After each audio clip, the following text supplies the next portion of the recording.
হাবিব ওই দুই সমাধান সহ যখন ওই বর্বর আরবদের পেছনে মেহনত করা শুরু করলেন, আর ওই বর্বর গুলো এখন আর বর্বর নাই, ওদের পরিচয় পাল্টায় গেছে।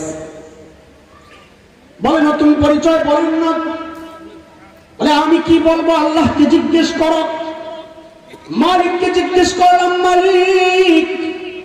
ওই বর্বরদের নতুন পরিচয় বলে আল্লাহ জানায়া দিলেন, সীমাহুম ফি ওজুহিহিম মিন আসারিস সুজুদ।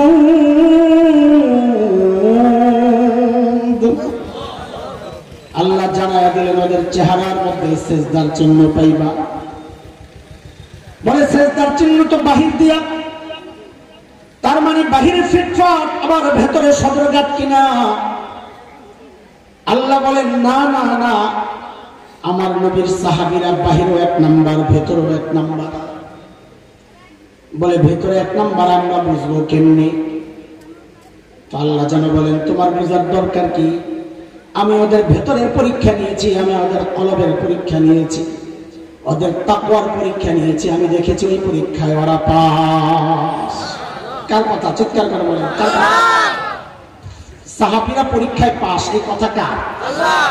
সূরা হুজুরাত আয়াত নম্বর 3 আল্লাহ বলেন, ইন্নাল্লাযীনা ইয়াগুদ্দুনা আসওয়াতাহুম ইনদা রাসূলিল্লাহ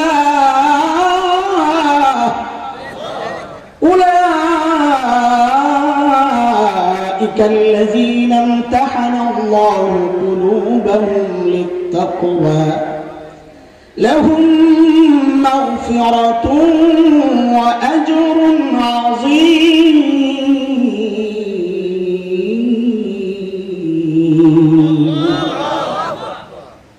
আমি আপনি মুত্তাকির দাবি করি, পোশাক পরি, অথচ আমার পাশের মানুষ স্বীকার করে না আমি মুত্তাকি। এই পিশাব যারা আছে সবাই জিজ্ঞান, একজনের বউ তার কাছে বলি ধরে জিজ্ঞেস করে, আমার বই বলি, আমার দাওয়াই নেই আমার কাছে, বাকিগুলো জানি। বড় দাও তো হ্যাঁ মুসলিম আছে, তোমার কাফির আপনি। তো আমি মুত্তাকি, আমার পাশের মানুষ স্বীকার করে না। আর আল্লাহর নবী কি তাকওয়ার পড়ালেখা পড়াইছেন সাহাবীদেরকে,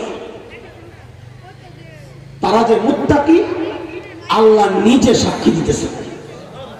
সুবহানাল্লাহ। আসতে কর না বাড়িতে এখন বলে কিছু ভুল টুলের কথা যে আছে হাদিসে, তা আল্লাহ বলেন তা আমিও জানি, কিছু ভুল করছে আল্লাহ জানেন না। কিন্তু যেহেতু দিল ঠিক ছিল, তা আল্লাহ বলেন লাহুম মাগফিরাহ, আমি ওগুলো মাফ করে দেব। বলে পুরস্কার, তো আল্লাহ বলেন আজরুন আযীম, জান্নাত। আর কি পুরস্কার? অসংখ্য আয়াত আছে, ওইটা আমার আলোচনার বিষয় না, ভাই বললেন এই জন্য বলতেছি।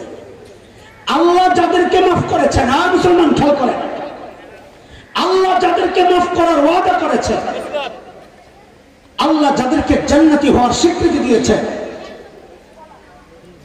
তাদের দোষগুলো খুঁজে খুঁজে বের করা আর চর্চা করা, নিজের পাণ্ডিত্য প্রকাশ করার জন্য, সে যত বড় ব্যক্তি হোক, যত বড় পণ্ডিত হোক, তার কলম যত ধারালো হোক, তার ফিকির যতটা ধারালো হোক, খোদার কসম আল্লাহর নবীর সাহাবীকে নিয়ে যারা এমন লেখা তৈরি করে, যেই লেখা পড়লে অটোমেটিক কেউ সাহাবী বিদ্বেষী হয়ে যায়, যেই লেখা পড়লে অটোমেটিক কেউ হযরত ওসমানকে তাচ্ছিল্য করে, যেই লেখা পড়লে অটোমেটিক কেউ হযরত মুআবিয়াকে নিয়ে সমালোচনা করে, খোদার কসম ওই মানুষ হকপন্থী হতে পারে না, সে গুমরাহ গুমরাহ গুমরাহ, কোনো সন্দেহ নেই।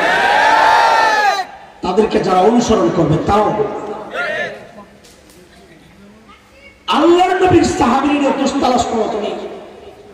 তাইলে নবী যাদেরকে পড়াইছেন তাদের দোষ যদি তুমি তালাশ করো, তুমি কি বলতে চাও? তুমি মনে করছো তুমি বলতে চাও নবী যে পড়াইছেন না, পড়াটা ঠিক মতন পড়ার নাই, দুর্বলতা রইল কেন? নাউজুবিল্লাহ করেন না থাক। আল্লাহ যে বললেন তাদের দিল ঠিক আছে, তোমার এটা পছন্দ হয় না, তার মানে তুমি আল্লাহর বিরুদ্ধে অবস্থান নিছো, তুমি নবীর তালিমের বিরুদ্ধে, নবীর খিদমতের বিরুদ্ধে অবস্থান নিয়েছো। খবরদার, নবী, সাহাবী, আইম্মায়ে মুজতাহিদিন, উলামায়ে কেরাম এই বিষয়গুলো নিয়ে জবান খুলতে সাবধান, বড় ভয়ঙ্কর জিনিস এগুলা। এগুলা নিয়ে কথা বলা, নিজেকে বেঈমান অবস্থায় যদি দেখতে না চান, ধীরে ধীরে ধীরে ধীরে আল্লাহর রহমত থেকে বঞ্চিত হইয়া না জানি ইমানদার ছাড়াই কবরে যেতে হয়। আল্লাহ হেফাজত করে। আল্লাহর নবীকে জিজ্ঞেস করলাম, ইয়া রাসূলুল্লাহ, ওই বর্বরদের নতুন পরিচয় বলেন। আল্লাহর হাবিব যেন বলে উঠলেন, রে আমার সাহাবীদেরকে তোরা বর্বর বলিস না। তো বলে নতুন পরিচয়টা বলেন না। তো নবী বলেন, খায়রুল কুরুনি কারনি। ওরা বর্বর নয়, ওরা এখন মানব ইতিহাসের সর্বশ্রেষ্ঠ মানুষ হয়ে গেছে। সুবহানাল্লাহ। চলেন এই পর্যন্ত যা পড়ছে, সামনে যা বলবো ইনশাআল্লাহ টোটাল বয়ানটারে একটা দুটো পোটলা বানিয়ে দিয়ে আপনাদেরকে তাহলে মুখস্থ করতে সহজ হবে, বাড়ি নেওয়া সহজ হবে। আগে বলেন, বাড়ি নেওয়ার ইচ্ছা আছে? বয়ান বাড়ি নেওয়ার ইচ্ছা আছে? আছে ইনশাআল্লাহ। আচ্ছা ঠিক আছে, তাহলে দুইটা প্যাকেট বানাই। এতক্ষণ যা বলেছি, সামনে যা বলবো ইনশাআল্লাহ টোটাল 6 কথার বয়ান। বলেন কয় কথা? বলেন কয় কথা? সবাই গল্প বলবেন, বল কয় কথা? মুখস্থ শুনাইতে হবে আমার। কয় কথা? সাহাবীদেরকে নিয়ে 3 কথা, আর আমার মতো জাহেল মার্কাজেরই ওগুলো নিয়ে 3 কথা। কয় কথা হইল? এই 6 কথা যদি মুখস্থ করতে পারেন তো দেখবেন পুরো বয়ান আপনার মাথায় প্যাকেট। বাড়ি যেতে যেতে মনে থাকবে ইনশাআল্লাহ। টোটাল কয় কথা? সাহাবীদেরকে নিয়ে কয় কথা? আমার মতো জাহেল যেগুলো আর নিয়ে কয় কথা? সাহাবীদেরকে নিয়ে 3 কথা কি আগে মুখস্থ করেন। আমি যা বলবো হুবহু আমার সাথে এটাই বলবেন, জবাব দিয়েন না। বলেন ওরা ছিল কি? আরে ভাই সবাই বলেন, মুখস্থ হবে। বলেন ওরা ছিল কি? অবাক হওয়ার মতো একটা ভাব নিয়ে বলেন, হইল কি? আবার ওরা ছিল কি? হইল কি? মাঝখানে ঢুকলো কি? আচ্ছা এইবার বুঝেন তো, বলতে মজা লাগবে। ছিল কি? ছিল মানব ইতিহাসের সবচেয়ে খারাপ মানুষ। বলে এই কথা কোথেকে বলেন বারবার? বলে ভাই হিসাব নিলাম, ডাক্তার যেহেতু সবচাইতে বড়, বোঝা গেল যাদের চিকিৎসার জন্য পাঠানো হয়েছে ওরা রোগীও ছিল সবচেয়ে বড়। ঠিক আছে কথা? তো ছিল কি সবচেয়ে খারাপ, হইল কি সবচেয়ে খায়রুল কুরুন, সবচেয়ে ভালো। আশ্চর্য, সবচাইতে খারাপ মানুষগুলো সবচাইতে ভালো মানুষ হয়ে গেল কিসের ছোঁয়ায়? মাঝখানে কি ঢুকছে? বলে কোরআন, নবী শিক্ষা, নবী দীক্ষা, কোরআন আর নবীর আদর্শ, কোরআন আর সুন্নাহ মাঝখানে ঢুকছে। তো সবচেয়ে খারাপ মানুষ সবচেয়ে ভালো মানুষ। বলেন তো এবার সাহাবীদেরকে নিয়ে কয় কথা? বলেন ওরা ছিল কি? হইল কি? মাঝখানে এই 3 কথার এক প্যাকেটে ঢুকায় হালকা একটা গিট্টু লাগায়, হালকা একটু পরে গিট্টু আবার খুলবো তো বেশি কঠিন গিট্টু লাগায় রাখা। আমার মতো জাহেলকে নিয়ে কয় কথা? ওই 3 কথা এবার মিলা। দেখেন সাহাবীরা যেই বর্বরতা ছেড়েছে, আমরা এই সময়ের মানুষ ওই বর্বরতা গুলা শুধু ধরি নাই, বেশি মাত্রায় করতেছে, আরো খারাপ। ওই বর্বর আরবদের কোন ইতিহাস নাই, নিজের দেশের সম্পদ বিদেশে পাচার করছে, শুনছেন কিছু?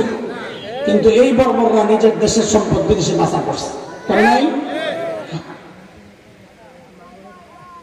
সাহাবীরা যে কোরআন ধরে সর্বশ্রেষ্ঠ মানুষ হয়ে গেল, আমরা সেই কোরআনকে ছাড়লাম। কাজটা আমাদের জন্য গর্বের হয়েছে না আফসোসে?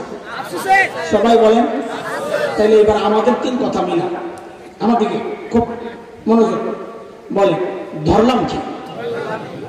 আফসোসের সুর নিয়ে বলতে হবে, ছাড়লাম কি? আহা বলেন, ধরলাম কি? ছাড়লাম কি? ওলামারা সাধারণ এরকম হাত ওঠান মোনাজাতের জন্য, উঠেছে না? বুঝুন না, উঠেছে। এবার জোরে কপালে একটা বাড়ি মারার বলেন, আরে পারলাম কি? পুরো আপনার ওই মিঠা মিঠা হারে আমার দরকার নাই, ফেরত। এমন ভাবে হারে বলবেন যেন আপনার কলিজাটা পড়ে যাচ্ছে, ছিঁড়ে যাচ্ছে, পোড়া গন্ধ নাকি আসতেছে, এমন ভাবে বলবেন। আরে বলেন, ধরলাম কি? ছাড়লাম কি? আরে করলাম কি? কয় কথা হয়েছে? কার নিয়ে? আমাদেরকে নিয়ে।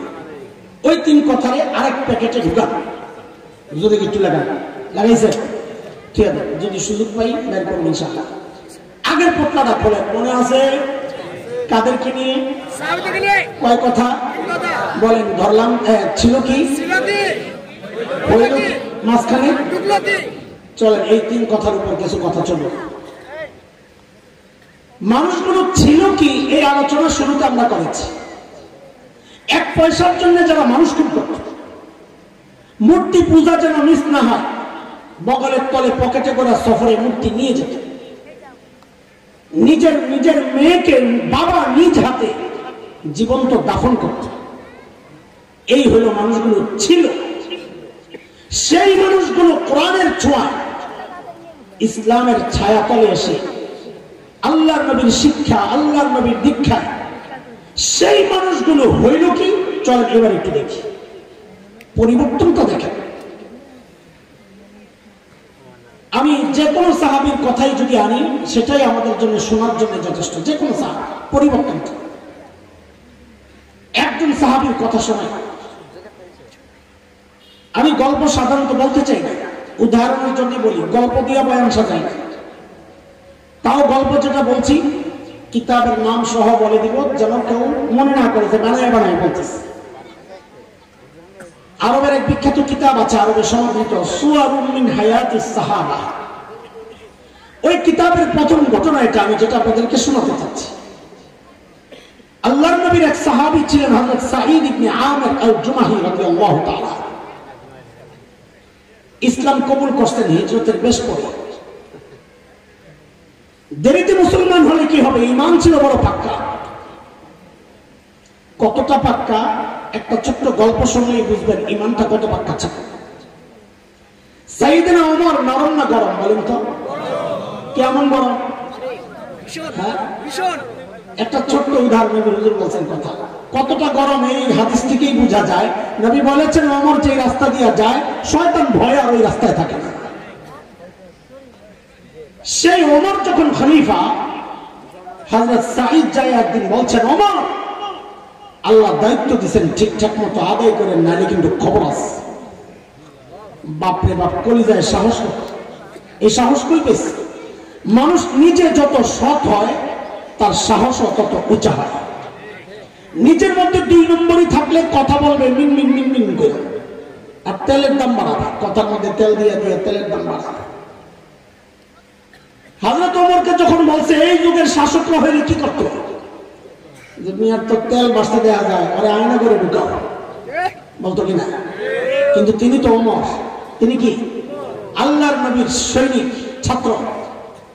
হযরত ওমরকে যখন এই কথা বলেছে, ওমর চিন্তা করেছেন, আরে এই লোক তো বড় অনেস্ট, সৎ, একে কাজে লাগানো দরকার। জোর করে ধরে, ওই সময় সারা দুনিয়ার বাণিজ্যিক শহর ছিল সিরিয়া। সেই সিরিয়ার এক শহরের নাম হচ্ছে হিমস। হিমসের গভর্নর বানায়া পাঠায় আছে। দেখে যে এলাকার মানুষ যত ধনী হয়, ওই এলাকার জনপ্রতিনিধি যারা মেম্বার, চেয়ারম্যান, এমপি, গভর্নর, এরাও ওইরকম ধনী হয়। সেই হিসাবে আমাকে একটু জবাব দেন তো, হিমসের গভর্নর ধনী হওয়ার কথা আর গরিব হওয়ার কথা? কেমন ধনী? আমি যেটা বলি ওইটা বললেন, তাহলে আপনাদের বুঝতে আমার বলতে মজা লাগবে। বলেন সময়ের সেরা ধনী। বলেন সময়ের। আল্লাহর নবীর সাহাবীর অবস্থা দেখেন, কি মানুষ ছিল কি? 1 পয়সার জন্য যারা মানুষ খুন করত, হইল কি দেখেন। হিমস থেকে এক দল আসছে হযরত ওমরের সাথে সাক্ষাৎ করার জন্য। হযরত ওমর তাদের সাথে কথাবার্তা বলার পর, তাদের একটু অভাব অনটন ছিল, ওই নিয়ে কথা বলছে। হযরত ওমর বললেন, তোমরা একটা কাজ করো, হিমসের গরিবদের একটা লিস্ট দাও, আমি রাষ্ট্রীয় কোষাগার থেকে ওদের জন্য কিছু বরাদ্দ দিয়ে দেব। বেটারা সুযোগ পাইয়া এত বড় লিস্ট করছে গরিবের, নিয়ে হযরত ওমরের সামনে পেশ করছে। ফুকারা ও হিমস, হিমসের গরিবদের লিস্ট। আল্লাহ, হযরত ওমর লিস্টটা হাতে নিয়ে অবাক হয়ে তাকায় আছে। কেন জানেন? দেখেন যে লিস্টের শুরুর দিকেই হিমসের গভর্নর সাঈদ ইবনে আমির আল-জুমাহির নাম। সাইয়েদনা ওমর জানতে চাইলেন আমি এরকম থাকি এরকম, কি ব্যাপার তোমাদের গভর্নর বুঝি গরিব মানুষ? হিমসের লোকেরা জবাব দিলেন, বালা আমি না আফকারু না, আমাদের গভর্নর শুধু গরিব না, হিমসের মধ্যে সবচাইতে গরিব। হযরত ওমর এতটা খুশি হয়েছেন এই কথা শুনে, সাথে সাথে 1000 স্বর্ণ মুদ্রা প্যাকেট করে দূত মারফত পাঠিয়ে দিয়েছেন, যাও আমার পক্ষ থেকে আমার সাইদকে হাদিয়া দিয়ে আসো। কত কত জোরে বলেন কত? 1000 স্বর্ণ মুদ্রার দাম কত হইব? কয়েক লাখ টাকা হবে না? কয়দিন এই যে গত সপ্তাহে হিসাব করছি, বর্তমান বাজারের যে দাম স্বর্ণের ওই হিসাবে 5 কোটি টাকার উপরে হয়। কত হয়? 5 কোটির উপরে। এই বিশাল অঙ্কের হাদিয়া নেওয়া যখন হিমসের গভর্নরের কাছে পেশ করেছে, সাইদ ইবনে আমিরের কাছে, মুসলমান খেয়াল করে হইল কি, শুনাইতেছি হইল কি, 1 পয়সার জন্য যারা মানুষ খুন করত, নবীর শিক্ষা পাইয়া ওই মানুষগুলোই হইল কি দেখে। হযরত সাইদের কাছে যখন প্যাকেটটা পেশ করা হয়েছে, হযরত সাইদ প্যাকেটটা খুলে যখন দেখলেন এই বিশাল অঙ্কের হাদিয়া তার জন্য, তিনি কি করলেন? সাথে সাথে প্যাকেটটাকে ছুঁড়ে মেরে চিৎকার দিয়ে বলে উঠলেন, ইন্না লিল্লাহি ওয়া ইন্না ইলাইহি রাজিউন। কি বলছে? কথা বলেন। হাদিয়া পাইলে ইন্না লিল্লাহি পড়ার কথা না, আলহামদুলিল্লাহ। আপনারা কি করতেন জানি না, আমার ইমানের যে হালত, এমন একটা পোটলা পাইলে ভিতরে যাইয়া বউরেও বলতাম, পোলা বাইরেও বলতাম, গণহারে সকাল পর্যন্ত আলহামদুলিল্লাহ পড়তে থাক। এটা তো গুনার কাম না, সব হতো নাকি? কিন্তু আল্লাহর নবীর সাহাবী কি করলেন? জোরে বলেন, জোরে বলেন, কি করছে? বউ তো ভেতর থেকে ভয় পায়, আরে মদিনা থেকে দূত আসছে, না জানি কোন দুঃসংবাদ নিয়ে এসে আল্লাহ। সাথে সাথেই জানতে চাইলেন, আকুতিলা উমর ইবনুল খাত্তাব, কি ব্যাপার? সাইয়েদনা ওমর বুঝি শহীদ হয়ে গেছে? হযরত সাইদ জবাব দিলেন, না না না, ঘটনা তা না, বরং তার চেয়ে মারাত্মক। বউ আবার জানতে চাইলেন, আকুতিলাল মুসলিমুনা ফি মারিকা, তাইলে কি কোন যুদ্ধে মুসলমান ব্যাপকভাবে শহীদ হয়ে গেল কিনা? হযরত সাইদ জবাব দিলেন, না না, ঘটনা তাও না, বরং তার চেয়ে মারাত্মক। বউ চিন্তা করতেছে, এর চেয়ে মারাত্মক ঘটনা কি হইতে পারে? তো মনে মনে আশঙ্কা জাগছে, আরে না জানি আমার জামাইয়ের কল্লাটা নিতে পাঠাচ্ছে। তো বলে, আরে বলেন না কেন এইভাবে ইন্না লিল্লাহ বললেন? আল্লাহু আকবার বলেন, চিৎকার করে আল্লাহু আকবার। আল্লাহ নবীর সাহাবীর জবাবটা শুনুন, কেন ইন্না লিল্লাহ বলছে? আরে কাদের কথা শোনাচ্ছি? যারা 1 পয়সার জন্য মানুষ খুন করত। ইসলামের ছায়াতলে আসার পর, নবীর শিক্ষা পাওয়ার পর, ওই মানুষগুলো এখন 1000 স্বর্ণ মুদ্রা পাইয়া কেন ইন্না লিল্লাহ পড়ছেন? বলতেছেন কি, উদখিলাত আলাইয়া দুনিয়া লিতুফসিদা আখিরাতি, আরে আমার ঘরে দুনিয়া ঢুকায় দেওয়া হয়েছে আমার আখিরাতকে বরবাদ করার জন্য। সাথে সাথে বিবিকে বললেন, আমি চাই মদিনার দূত আমার ঘরে থাকতে থাকতে এই 1000 স্বর্ণ মুদ্রা তুমি হিমসের গরিবদের মধ্যে বিলাইয়া দিবা। কি বুঝলেন ভাই? শাসক যদি ইমানদার হয়, নেককার হয়, তো নিজের বরাদ্দের টাকাটা জনগণকে দিয়ে দেয়। আর শাসক যদি সন্ধ্যা পান্ডা মদখোর সুদখোর হয়, সন্ত্রাসী হয়, চাঁদাবাজ হয়, তো জনগণের বরাদ্দের টাকা মাইরা বিদেশ যায় বাড়ি বানায়। ঠিক তো জোরে হয় না? ডর রয়ে গেছে আপনার ঘরে, ভাইরাস রয়ে গেছে, ভাইরাস রয়ে গেছে। বিদেশ যে টাকা পাঠায় রাস্তাঘাট দেখলেই তো বোঝা যায়। বউরে যখন কইছে সব দিয়ে দাও, বউ তো আর আমাদের বউ না, না আপনাকে বউ ভালো, যে সিপাশাবাদে আইসা কোন বিপদে পড়ি দৌড়ে খেলা, আমারটা সামনে নাই, আমারটার উপরে দিয়া যাক, কোনো অসুবিধা নেই। আমারটারে যদি বলতাম সব দিয়ে দাও, একটা ভেসকি যে খাইলাম বলি সব দিয়ে দেবে, বুঝো কি দেখা।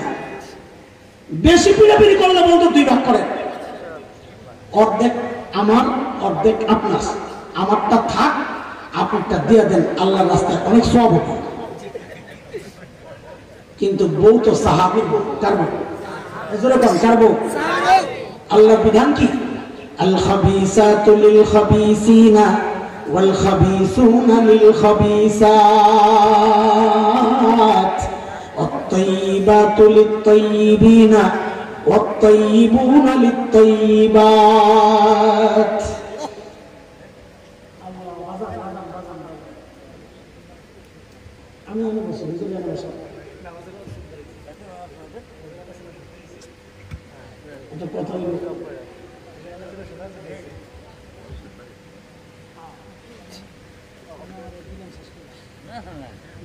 এমনি সামনে আশেপাশে হুজুরা বয়ে গেছে, আমি কম জানা মানুষ, ওলামায়ে কেরাম বেশি থাকলে তো এমনি কইতে শুকায় যায়।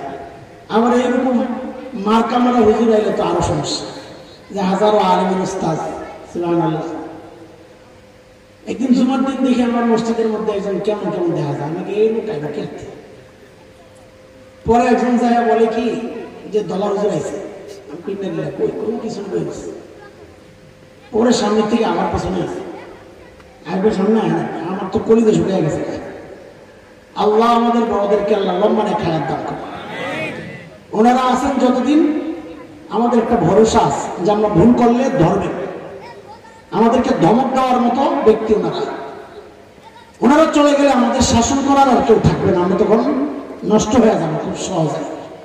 এই জন্য আমাদের সমস্ত মুরব্বীদেরকে আল্লাহ লম্বা নেক হায়াত দান করেন। চিৎকার করে বলেন আমি, আবার বলেন আমি, আমি নামি। মনে আসেনি কই আসিলাম? সাহাবীর বউ কার মতো হবে? বলেন, সাহাবীর বউ কার মতো হবে?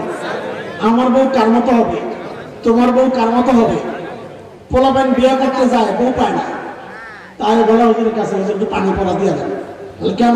বউ পাই না। তো হুজুর তোমার মানুষ কিছু কয় না, কিন্তু আমার কাছে যদি পড়ে আমি কই বেড়া তুই বউ পাবি কেন? বলে কি সমস্যা? বলে তুই নিজে 2 নম্বর আর বউ তালাশ করস রাবিয়া বসরিয়া, এটা জিন্দিগিতে হবে না। আল্লাহ কি জানেন বেটা তোর মতো 2 নম্বরের কাছে রাবিয়া বসরিয়ারে পাঠাবে? কথা বুঝেন নাই? রাবিয়া বসরিয়া বউ পাইতে চাইলে তুমি নিজে হাসান বসরি হয়ে যাও। হ্যাঁ, মিলে না হিসাব, তাই না? সব পোলাপান চায় আল্লাহ মেয়ে বিয়ে করতে, এটা তুই নিজে করস পিটিস আরেকজনের লাগে পিরিত, আর বউ চাস একদম সলিড, এটা জিন্দিগিতে হবে না। আরে চিৎকার করে বলেন না কথা ঠিক কিনা? কথাটা কার? বউরে যেই বলছে সব দিয়ে দাও। হযরত সাঈদ ইবনে আমর আল-জুমাহির বিবি সাথে সাথে নিয়ে এই 1000 স্বর্ণ মুদ্রা হিমসের গরিবদের মধ্যে সব বিলাইয়া দিয়ে দিচ্ছে। ওই যে দুধ গেছে মদিনা থেকে, এগুলা দেখা দুধ তো অবাক, আরে এরা কি মানুষ না ফেরেশতা? দ্রুত ফেরত গেছেন মদিনায়। হযরত ওমরকে যায় যখন এগুলা বললেন, হযরত ওমর এতটা খুশি হইলেন, সাথে সাথে বললেন, এই কাফেলা রেডি কর, আমি আমার সাঈদকে দেখতে যাব। শত শত মাইল দূরে, এটা বর্তমান দুনিয়া না যে টিকিট কাটলাম আরেক দেশে চলে গেলাম, না, অনেক কষ্টের। সাইয়েদনা ওমরের কাফেলা যখন হিমসে ঢুকে, গোটা হিমস যেন ভেঙে পড়ে, চারদিক থেকে হাজারো মানুষ ছুটে ছুটে আসছে। কেন? আরে মদিনা থেকে আমাদের আমিরুল মুমিনিন আসতেছেন, আল্লাহর নবীর শ্রেষ্ঠ সাহাবী ওমর ইবনুল খাত্তাব আসতেছেন এক নজরে দেখার জন্য। হযরত ওমর বসা, পাশে সাঈদ ইবনে আমির। হযরত ওমর চিন্তা করলেন, সাঈদকে আমি তো ভালো জানি, কিন্তু জনগণ কি বলে এই সুযোগে একটু পরীক্ষা করে নেওয়া যাক। অনেক সময় দেখা যায় নেতার কাছে নেতা ভালো, পাবলিক দেখতে পারে না। হয়নি? আমার কথা বুঝেন না? হয় না? হয় না? সাইয়েদনা ওমর ডাক দিয়ে জানতে চাইলেন, এই হিমসের মানুষ, তোমাদের গভর্নরের বিরুদ্ধে কারো কোনো অভিযোগ আছে কিনা? থাকলে দাঁড়ায় যাও। বাপরে বাপ, 2 বছর আগে যদি আপনার এলাকায় আইসা কেউ বলতো, এই আপনার এলাকার নেতার বিরুদ্ধে কারো কোনো অভিযোগ আসেনি, থাকলে দাঁড়ান, তো পাবলিক কি বলতো? মাথাটা নিচের দিকে দিয়ে বলতো কি, অভিযোগ তো আছে কিন্তু দাঁড়াবো না, এখন দাঁড়াইলে সকালে শুয়ে পড়া লাগে। কথা বলে এত করে ঠিক করে হয়তো তোমার যখন বলছেন অভিযোগ থাকলে দাঁড়া, সাথে সাথে বুড়া দাঁড়িয়ে গেছে। আছে আছে অভিযোগ আছে, দেখা দেখে আরেকজন দাঁড়িয়ে গেছে, আরেকজন, চারজন দাঁড়িয়ে গেছে। হযরত ওমর তো অবাক, কি এত অভিযোগ তার বিরুদ্ধে? তো জানতে চাইলেন, বলেন, আপনি বলেন। এই অল্প কথা আমি শেষ করবো, যেহেতু হুজুর চলে আসছে, রাতও অনেক হয়ে গেছে। আমার তো বয়ান করার কথা ছিল এসার পর, ওই হিসাবেই আসছে 8:30। ওনারা আমাদের সেটিং করতে করতে এলোমেলো হয়ে গেছে, এই জন্য দিতে দিতে 10টা পার হয়েছে, 1 ঘন্টা হয়ে গেছে বয়ান। ফিনিশিংয়ে যাবো, একটু মনোযোগ দিয়ে শুনি ইনশাআল্লাহ, হুজুরকে কষ্ট নিব না। ওই প্রথমজন যে দাঁড়াইছে, হযরত ওমর জিজ্ঞেস করলেন, বলেন আপনার কি অভিযোগ? ও যুবকরা, তোমরা একটু খেয়াল করে শোনো। বুড়া দাঁড়ায় বলে, কি আমিরুল মুমিনিন, আমাদের গভর্নর না মাসে একবার অফিসে আসে না। মাসে কয়দিন? আমরা তো সপ্তাহে ছুটি কাটাই দিই। আর আল্লাহ নবীর সাহাবী গভর্নর, অভিযোগ তার বিরুদ্ধে মাসে কয়দিন আসে না? হযরত ওমর তো রাগ হয়ে গেছে। সাইদ জবাব দাও, কেন তুমি মাসে একদিন অফিসে আসো? কারণ হযরত সাইদ আসামির কাঠগড়ায় দাঁড়ায় জবাব দিচ্ছেন, অদুস্ত, কাদের কথা শোনাচ্ছি? যারা 1 পয়সার জন্য মানুষ খুন করত, সেই মানুষগুলো এখন কি সোনালী মানুষ হয়ে গেছে, হীরার টুকরোর চেয়ে দামি হয়ে গেছে। হযরত সাইদ দাঁড়ায় বলতেছেন, আমিরুল মুমিনিন, আপনি তো জানেন আমি গরিব মানুষ। এই যে আমার গায়ে 2 টুকরা কাপড় দেখছেন, একটা লুঙ্গির মতো করে পরা, আরেকটা চাদরের মতো করে জড়ানো। আমিরুল মুমিনিন, আমার না এই 2 টুকরা কাপড় ছাড়া আর কোনো কাপড় নাই। বলে, তো মাসে একদিন অফিসে কেন আসো? ওইটা বলো। তো বলে, 1 মাস পড়তে পড়তে কাপড়গুলো দুর্গন্ধ হয়ে যায়, নিজেরও কষ্ট হয়, যারা আসে ওদেরও কষ্ট হয়, তাই মাসে একদিন উপরেরটা ধুয়ে দিই, শুকাইলে নিচে পড়ি, নিচেরটা ধুয়ে দিই, শুকাইলে উপরে জড়াই। আমিরুল মুমিনিন, এই কাজটা করতে করতে আমার বেলা একটু উপরে উঠে যায়। আমি আসি না, এই কথা ঠিক না। উনি হয়তো সকাল সকাল এসে আমাকে না পেয়ে ভেবেছেন আমি আসি না, আমি একটু দেরি হবে। হযরত ওমর তো বুঝছেন অভিযোগের ধরন কি, তাও জানতে হয়, দাঁড়াইছে যেহেতু। আমি সবগুলো বলবো না, 2 নম্বরটা বলি, আমি ফিনিশিং দিয়ে চলে যাব। গল্প পুরোটা বলা উদ্দেশ্য না, গল্প থেকে যা বোঝানো দরকার ওটা বুঝাইতে পারলেই হয়। বলেন আপনার কি সমস্যা, কেন দাঁড়াইছে? ও আল্লাহ, 2 নম্বর জনের অভিযোগ তো আরো মারাত্মক। কি বলে জানেন? বলে, কি আমিরুল মুমিনিন, আমাদের গভর্নরকে দিনে তো পাই, রাতে আর ফেরে পাই না। কি ডিউটি নিছে ওনারে, রাতেও সময় দেওয়া লাগবে। হযরত ওমর তো রাগ হয়ে গেছে। সাইদ জবাব দাও, কেন তোমাকে রাতে পাওয়া যায় না? কই থাকো, কি করো? আল্লাহর নবীর সাহাবী আসামির কাঠগড়ায় কাচুমাচু করে বলছেন, আমিরুল মুমিনিন, এটা তো বলার বিষয় ছিল না, একান্ত ব্যাপার ছিল, কিন্তু প্রশ্নের মুখে এখন তো না বলেও পাচ্ছি না। কেন আমাকে রাতে পায় না? আমিরুল মুমিনিন, কাসামতু হায়াতি বাইনা রাব্বি ওয়া বাইনা ইবাদি। আমিরুল মুমিনিন, জীবনটারে 2টা ভাগ করছি। 1 ভাগ রাতটা আমি আমার মালিককে সময় দেই, দিনটা মালিকের বান্দাদেরকে সময় দেই। আহারে, কাদের কথা শোনাচ্ছি? পূজা যেন মিস না হয়, ওই জন্য যারা মূর্তি নিয়ে সফরে যাইত তাদের কথা শোনাচ্ছে। মালিকের জন্য টাইম বরাদ্দ আছে। আমরা তো ব্যস্ত মানুষ, আমাদের কত কাজ, সংসার আছে, ব্যবসা বাণিজ্য আছে, রাজনীতি আছে, কত কাজ আমাদের। মালিককে টাইম দেওয়ার সময় কোথায়? অথচ এই হায়াতের একটা ভাগ ফেসবুক কিন্তু ঠিকই পায়, এই হায়াতের একটা ভাগ ইউটিউব ঠিকই পায়, এই হায়াতের একটা ভাগ খেলোয়াড়, গায়ক গায়িকা, নায়ক নায়িকা ঠিকই পায়, আমার পরিবার পায়, সমাজ পায়, এমনকি আমার নেতাও পায়। পায় না কেবল আমার মালিক। মালিককে টাইম দেওয়ার সময় আমার হাতে নেই। আমি আর তুমি ছাড়া দুনিয়ার সব মালিককে টাইম দেয়। ওই একটা গাছের দিকে তাকায় দেখো না, কি মনে হয় গাছটা বুঝি এমনি দাঁড়ায় আছে? না না না, ওই গাছটাও দাঁড়ায়া দাঁড়ায়া মালিকের তাসবিহ পড়ে।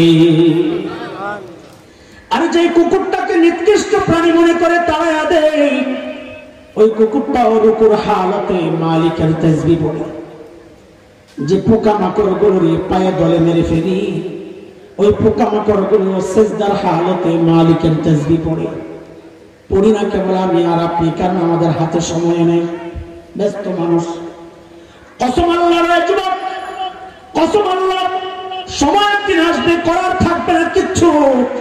সেদিন চিৎকার করে শুধু কানবো আর বলবো, ইয়া লাইতানি কদ্দামতু লিহায়াতি। আরে এই কঠিন সময়ের জন্য যদি জীবদ্দশায় একটু পুঁজি বানায় আসতাম, একটু পুঁজি যদি নিয়ে আসতাম, আজকে আর এই বিপদে পড়া লাগে না। এই জন্য বলি দোস্ত, সময় কাজে লাগাও, পুঁজি বানা। আল্লাহর সামনে পুঁজি ছাড়া আগানো যাবে না। এই গুনার পুঁজি লয়া মুক্তির কোন রাস্তা নাই। আল্লাহ আমাদেরকে হেফাজত করেন, তৌফিক দান করেন। তাড়াহুড়া করছি, বলেন সাহাবীদেরকে নিয়ে কয় কথা ছিল? বলেন, তাড়াতাড়ি বলেন। ওরা ছিল কি? আচ্ছা এইবার রাখেন, ছিল সবচাইতে, হইল সবচাইতে। এই যে পরিবর্তনটা কিসের ছোঁয়া? জলদি জলদি, কিসের ছোঁয়া? কোরআন সুন্নাহর ছোঁয়া। বলেন কিসের ছোঁয়া? এই কথাটারে প্যাকেট করে একদম পুরো পকেটে ঢুকে দেন। ওই যে আরেকটা প্যাকেট রয়েছে, ওটা বের করে। ওটার মধ্যে কাদেরকে নিয়ে কয় কথা? আমাদেরকে নিয়ে 3 কথা। কি কি ছিল? ধরলাম কি, ছাড়লাম কি? হারে। আচ্ছা বলেন তো, যে কোরআন সুন্নাহ ধরে বর্বর আরব সর্বশ্রেষ্ঠ মানুষ হয়েছে, ওই কোরআন সুন্নাহ কি এখন আছে না? ওই কোরআন এখন আছে দুনিয়া না? আল্লাহ আসমানে উঠাই নিয়ে গেছে, পুরান হয়ে গেছে, তাই না? হ্যাঁ, পাওয়ার কমে গেছে। হ্যাঁ, আগের মতোই, অ্যাকচুয়ালি এখন আগের মতোই। যে কোরআন ধরে বর্বর আরবরা সর্বশ্রেষ্ঠ মানুষ হইল, ওই কোরআন ধরে আমরা সর্বশ্রেষ্ঠ মানুষ হতে পারি না। জোরে বলেন, চিৎকার করে, পারি কি পারি না?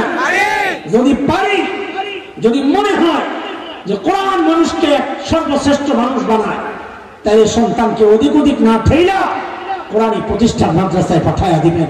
নিজেও ঠকবেন না, সন্তানকেও ঠকাবেন না। যারা সন্তানকে দিন শেখাচ্ছেন না, নিজেও ঠকছেন, সন্তানকেও ঠকাচ্ছেন। কেন নিজে ঠকছেন? কারণ পত্রিকাওয়ালাদের রিপোর্ট। আমি মৌলবী বললে তত গুরুত্ব দিবেন না, পত্রিকাওয়ালাদের রিপোর্ট।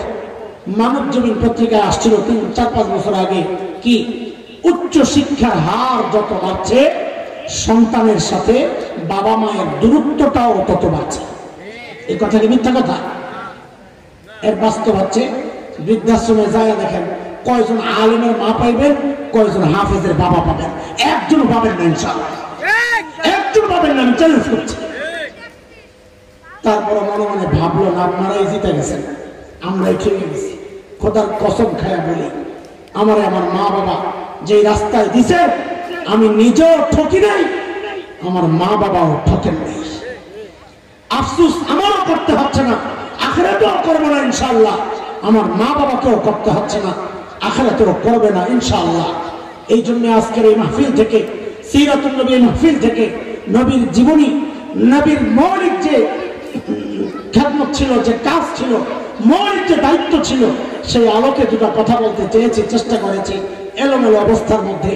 তারপরেও যতটুকু বলতে পেরেছি, এই মেসেজটা দিতে চাচ্ছি যে এখনো যদি শান্তির সমাজ চাই, শান্তির পরিবার চাই, শান্তির রাষ্ট্র চাই, কোরআন সুন্নাহ ছাড়া শান্তি আসতে, জোরে বলেন আসতে, শুধু সংসদে আসতে পারে না।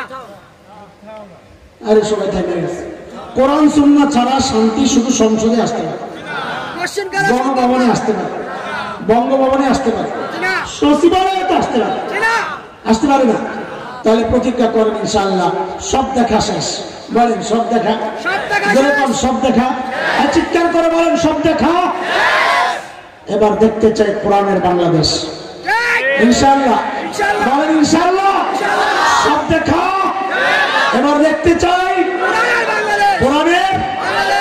কোরআনের পক্ষ হয়ে যে আসবে তার পক্ষে থাকতে হবে ইনশাআল্লাহ। সে কোন দল করে তাকানোর দরকার নাই, সে কোরআনের পক্ষের লোক, সে সুন্নাহর পক্ষের লোক, দেখার জন্য এটাই যথেষ্ট। সব মৌলবাদী এক হয়ে যাবে ইনশাআল্লাহ। অনেকে দূর দূর থেকে মৌলবাদী করে খোঁচা দেয়, দেখো আমরা মূল লইয়া আছি, তোরা আগা লইয়া থাক। মৌলবাদী হয়ে থাকবো তো ইনশাআল্লাহ। কখন কোরআন সুন্নাহ নিয়ে থাকাই হচ্ছে মৌল নিয়ে থাকা। আমরা কোরআন সুন্নাহর বাইরে যাইতে রাজি না। আল্লাহ আমাদেরকে কবুল করেন, আল্লাহ মাহফিলকে কবুল করেন, আল্লাহ মাদ্রাসাকে কবুল করেন, যারা আয়োজন করেছেন তাদেরকে আল্লাহ কবুল করেন। আমি দোয়া চাই, আপনাদের জন্য দোয়া করি। আমরা উঠলে হযরত কষ্ট হইতে পারে, এই জন্যে বদদোয়া লাগতে পারে। হযরতকে আসতেন বয়ান করতে, আপনাদের মনে হয় বরকতান 2 কথা বলবেন, আরে চলে গেলে আফসোস করবেন মিয়া। আমরা মানুষ মারা যাওয়ার পর বুঝি ইনি বুজুর্গ ছিলেন, জিন্দা অবস্থায় মনে করি না আমাদের গলাও ঘুরে যায়। এই জন্য দোয়া না করে একজন যাবো না আল্লাহর রাস্তায় দোয়া না করে একজন যাবো না। আল্লাহ কবুল করেন। আমিন। ওয়া আখিরু দাওয়ানা আলহামদুলিল্লাহি রাব্বিল আলামিন। আসসালামু আলাইকুম ওয়া রাহমাতুল্লাহি ওয়া বারাকাতুহু।